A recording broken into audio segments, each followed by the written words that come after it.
balima bamanankan mɛnnaw Mali kɔnɔ ani Mali kɔ kan an ka foli ani waleɲuman dɔn o bɛ ka taa aw kelen-kelenna bɛɛ lajɛlen ma fo yan fo aw sigiyɔrɔw la aw bisimila aw ka bi bamanankan kunnafoni sɔrɔlenw kɛnɛ kan.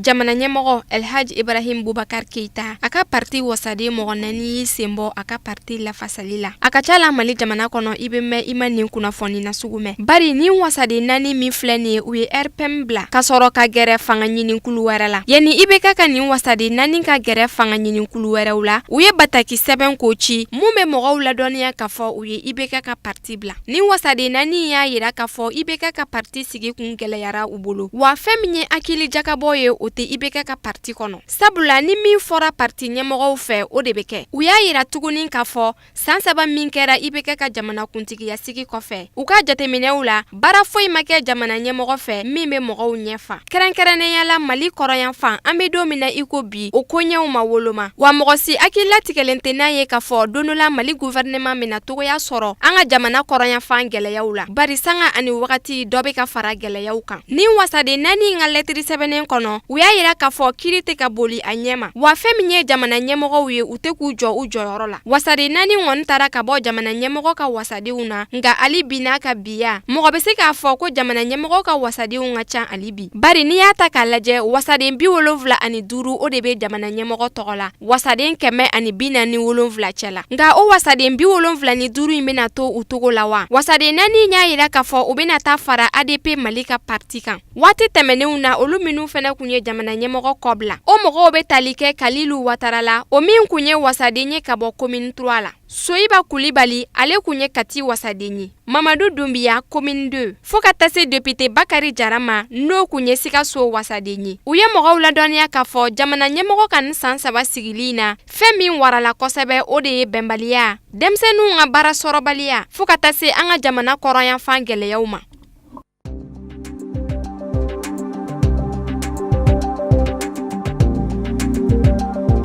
Walasa ka ɲina walanta kɛ kɛtogo ɲuman kɔnɔ an ka jamana ɲɛmɔgɔw ka fara minisiriso min ka cakɛda ɲɛsinen do kalan koɲɛw ma u ye fɛɛrɛw dɔw sigi sen kan walasa Mali kɔnɔ kalandenw bɛɛ lajɛlen bɛ se ka taa ɲɔgɔn fɛ n'o ye octobre kalo tile 3 ye san 2016 ni fɛɛrɛ ninnu bɛ tali kɛ kɛrɛnkɛrɛnnenya la an ka jamana kɔrɔyan fan kan bari jateminɛw y'a yira k'a fɔ nɔgɔya bɛ ka don kosɛbɛ olu ka kalan taabolow la. École ta ministère y'a décidé ko école bɛ taa kalo kura tile 3 bon walasa école ka se ka taa kalo kura tile 3 baara dɔw kɛra o baaraw la o bɛ tali kɛ ka kalanso kuraw jɔ ka sigiyɔrɔw bila kalanso kɔnɔ ka baarakɛ minɛnw dɔwɛrɛw bila kalanso kɔnɔ ka école maîtres di kalansow ma école ta yɛrɛ gɛlɛya fɔlɔfɔlɔ n'a fɔra école bɛ taa maliyɛn caman b'i yɛrɛ ɲininka école bɛna se ka taa fan bɛɛ fɛ wa parce que mɔgɔw ko école tɛ kan ka kɛ an ka jamana yɔrɔ dɔw la n'o ye Yuwaru ni Tɛnɛnkun yɔrɔ ninnu Segu fan dɔ b'a la ale ni Kidali yɔrɔ dɔw b'a la. Walasa kalantaw ka kɛ ɲɔgɔn fɛ an ka jamana kɔrɔyan fan yɔrɔ minnu bɛ yen nɔ ni lakana ma sabati o yɔrɔw la an ka jamana ɲɛmɔgɔw kelen do ka wuli ka jɔ boloda ka fara collectivité locale kan ka dɛmɛ don denmisɛnninw ma k'u ka kalankow sabati denmisɛnnin minnu ni togoya t'u bolo. Ye Kidali ye kabiri salon école bɛ ka kɛ Kidali n tɛna fɔ ko Kidali denmisɛnnin bɛɛ bɛ ka école kɛ nka école bɛ ka kɛ Kidali ministre ye a ka baarakɛ ɲɔgɔn dɔw bila ka taa Kidali ka taa kuma ni an ka partenaire Kidalikaw ye n'u b'a f'u ma ko SEMA n'olu ye accord de paix signé olu mɔgɔ ninnu taara u kumana n'u ye u ko wa olu ye signateur des accords ye olu bɛ sɔn école ka kɛ u fɛ yen wa ka kɛ ni ministère ka yamaruya kɔnɔna na donc école bɛ Kidali ministère ka enseignants bɛ Kidali olu de bɛ kan ka école ta ka fara kan Kidalikaw yɛrɛ ka volontaire damadɔ bon ɲinan o ministère ka enseignant école maître ninnu an ye 11 wɛrɛ de ye k'a fɔ u bɛ Kidali an bɛ olu fana fara kɔrɔlen mun bɛ olu kan commission éducation de la SEMA ale ni ministère académie ni CAP mɔgɔ mun bɛ yen u bɛ ka ɲɔgɔn ye caman kɛ walasa ɲina école ta fanga bɛ bonya Kidal ka tɛmɛ salon ta kan. O ɲɔgɔn ye ni o disposition mun taara ka kalankɛ minan di denmisɛnninw ma, ka école-sow jɔ école-so tɛ yɔrɔ mun na, ka ji bila école-sow la ji tɛ yɔrɔ mun na, ani ka dumunikɛ yɔrɔ bila n'u b'a fɔ cantine scolaire o tɛ yɔrɔ mun na k'olu bila yen walasa denmisɛnninw ka na école kɛ parce que bi a bɛ san caman bɔ denmisɛnnin dɔw gɛlɛya mun bɛ nin yɔrɔ ninnu na o sira ɲɛfɛ denmisɛnnin dɔw n'u masaw taara yɔrɔ dɔw la an y'a ɲini depuis 2013 k'u ka segin ka na. Ayiwa u bɛ ka segin ka na dɔɔni dɔɔni. An kɔni ye nin disposition ninnu ta ni disposition caman da tɛ se ka se mun ma wagati tan ye bila ka se o bɛɛ ma. Ko kurakurayali kama an ka jamana ɲɛmɔgɔw u hakili tora denmisɛnninw na ka dɛmɛ don u ma ni kalanminɛn dili u ma denmisɛnnin minnu ni sebɛrɛ t'u ye walasa u fana bɛ se ka ɲina kalanta daminɛ togoya ɲuman kɔnɔ wa u ka dɛmɛ tilala ka se kalanyɔrɔw ma kalanyɔrɔ minnu mago bɛ dɛmɛ la. Mun ye Iwaru ni Segu fan dɔ ani Tenengu yɔrɔ ninnu ye. O yɔrɔ ninnu fana na mɔgɔw bɛna fɔ ko est-ce que kalan bɛna se ka ko yɔrɔ ninnu na. An ko kalan bɛ se ka kɛ. An ye kalan dilan ka a kalan modèle caya ka a bonya. Ni i ko i tɛ taa ni école-so modèle nin na mais dɔ wɛrɛ bɛ an b'o yirila a bɛɛ ye denmisɛnninw ka se ka faranfasiya dɔn. O école ninnu kɔnɔna na école coranique améliorée b'a la duguma kalan amélioré len arabu madrasa franco-arabu bɛ yen ani école modèle wɛrɛ caman mu ka ta école mobile ni centre de stratégie de scolarisation accélérée la ministère n'a ka dɛmɛbaga jɛkulu kelen do ko o fɛn ninnu bɛɛ ta pour que école bɛ se ka dayɛlɛ ni yɔrɔ ninnu bɛɛ la kelen kelen. An t'o kɛ an kelen an ni ye mɔgɔw yɛrɛ de bɛ kumaw la. An ko école ye dugu de ta ye école ye jamanadenw de ta ye. Donc ni école y'olu ta ye olu de b'an dɛmɛ ka jateminɛw kɛ an bɛ se ka école min d'u ma min ye olu yɛrɛ sagona école ye min bɛ se k'a to denmisɛnninw bɛ se ka u faranfasiya u bɛ se ka sɛbɛnni kɛ u bɛ se ka kalan kɛ ka u yɛrɛ faranfasiya.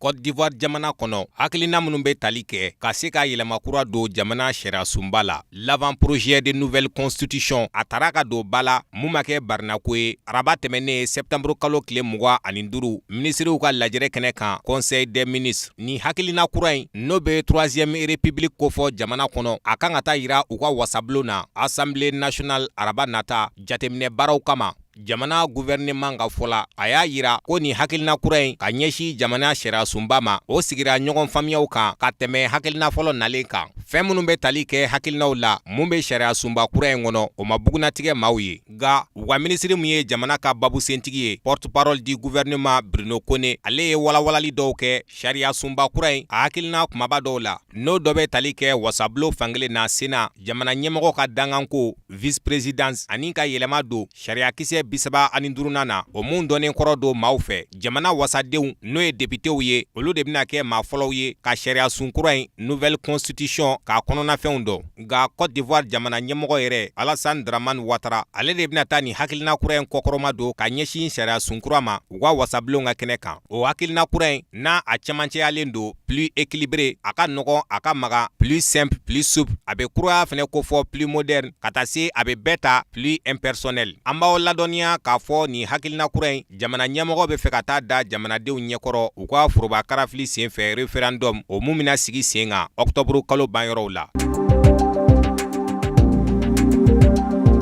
Israël kɔnɔ ni alamusadonya in na septembre kalo tile 29 tasibila labanw bɛ ka kɛ ka ɲɛsi Simon Perez ma Israël jamana ɲɛmɔgɔ kɔrɔ kun don a bɛ deli ka jɔnjɔn kɛrɛnkɛrɛnnen dɔw sɔrɔ bɛn ɲinini kan mun bɛ wele ko prix Nobel de la paix ɛri 12 bɔɲɔngo kɔnɔ a su bɛna da u ka jamanadenw ɲɛkɔrɔ u ka wasabulon da la parlement Jérusalem a su danbɛ jiri min kɔnɔ n'o ye cercle ye u ka jamana drapeau danbɛ o sanfɛ n'o bɛ jamana ani jamanaden bɛɛ lajɛlen olu ka bonyamasegin kofɔ ka ɲɛsi a ma maa min ye ɲɛmaa ye bi Israël jamana kɔnɔ ale fana yera kɛnɛ kan ni a ka majigi baaraw ye ka ɲɛsi sui ma o mun y'ale kɔ jamana ɲɛmɔgɔya la. Dunanba nale mun fana yera tasibila kɛnɛ in kan o kɛra Amerikikaw ka jamana ɲɛmɔgɔ kɔrɔ Bill Clinton. An b'aw ladɔniya k'a fɔ jamana ɲɛmɔgɔ kɔrɔ Simon Perez a su bɛna alamisa tile bɛɛ kɛ dale u ka wasabilo da la fo ka taa se sufɛyanfanw ma nka jumadon sɔgɔmadayanfanw fɛ o na kɛ a ka suturali baara labanw ye.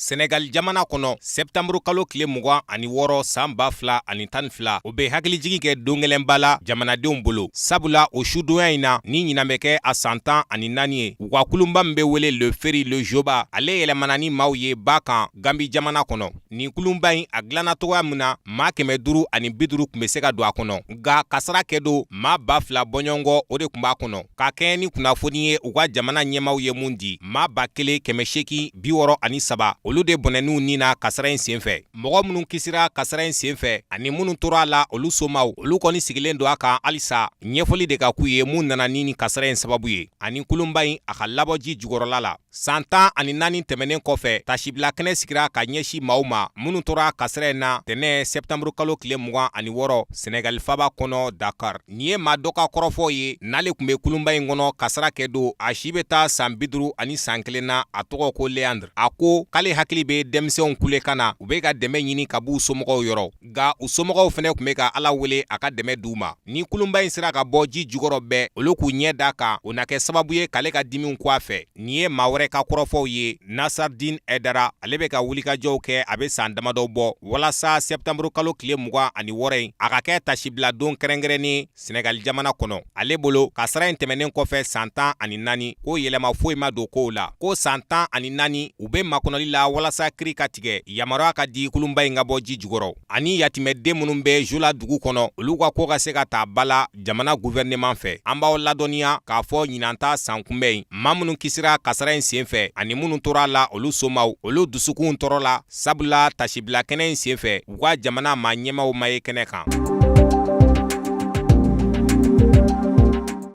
O de bɛ dan sigi an ka bi bamanankan kunnafoni sɔrɔlenw na minnu sera ka fara ɲɔgɔn kan kunnafoni diso ɲɛmɔgɔyaso fɛ ka bɛn ni kuma ɲɛ k'a lase aw ma aw ni ce aw ka ɲɛmadali la aw k'an bɛ sini ni Ala sɔnna a ma.